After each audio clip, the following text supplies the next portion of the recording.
ဒီခေတ်မှာဖြစ်နေကြတဲ့လူတွေရဲ့အကြောင်းကိုလေနည်းနည်းလောက်တော့ဖောက်တယ်ချခြင်းနဲ့ရှင်လူတွေကလေတယောက်နဲ့တယောက်ကဂုံနှုဂုံပြိုင်နေအရန်လောက်ကြတယ်အပြိုင်အဆိုင်အရန်များတယ်ပြိုင်စရာမရှိရင်တောင်မှလေတရားကိုတော့ပြိုင်တာရှင်ဘလို့ပြိုင်နေဆိုတာကိုနားဆင်ကြည့်ပါနော်ဒီခေတ်မှာဖြစ်နေကြတဲ့လူတွေအကြောင်းကိုပြောမဖြစ်လို့ကျွန်မပြောပြမယ်တရားဝဲတွေစီးနေကြလို့ဘယ်သူလဲတဲ့ပုဂ္ဂိုလ်ခွဲတရားလဲရွေလို့ဂုံလူရွေတယ်ရုပ်ကလေးချောတဲ့ဆိုလားအတန်လေးကောင်းနေဆိုလားအဆွဲကလေးနဲ့တရားဝဲကိုလား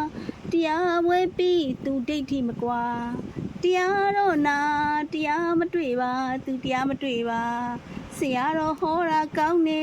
အကောင်းလေးကိုမဆွဲလန်းအဆွဲလန်းဆိုတဲ့ဥပါဒံဒါတွေမသိရှာလေတရားလေးနာပေါင်းများပြီးအမြဲတမ်းသူကြိုက်တဲ့ဆရာတော်တရားဝင်မှသူတရားလိုက်နာ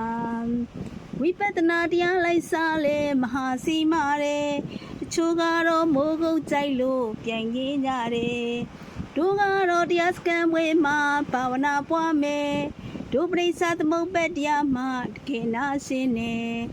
မာနလေးတွေရှောင်ခွာတဝိနည်းပိဓမာတွေဟာအလုံးပဲဖျားဟောတာပါဖျားဟောသမျှအကုန်လုံးကျင့်ကြတရားတော့နာတရားမသိပါသူတရားမတွေ့ပါကုသိုလ်မလုံးရသေးခင်အတ္တမာနတရားကမတွားနဲ့နေအောင်နိဗ္ဗာန်ရွာခန္ဓာထဲမှာတရားရှာမောဟဆိုတဲ့ဝိဇ္ဇာမသိတော့ပျော်မွေ့ကိလေသာတတိရှိရှိဉာဏ်နဲ့ရှုပါတတိရှိရှိဉာဏ်နဲ့ရှုပါတတိရှိရှိဉာဏ်နဲ့ရှုပါ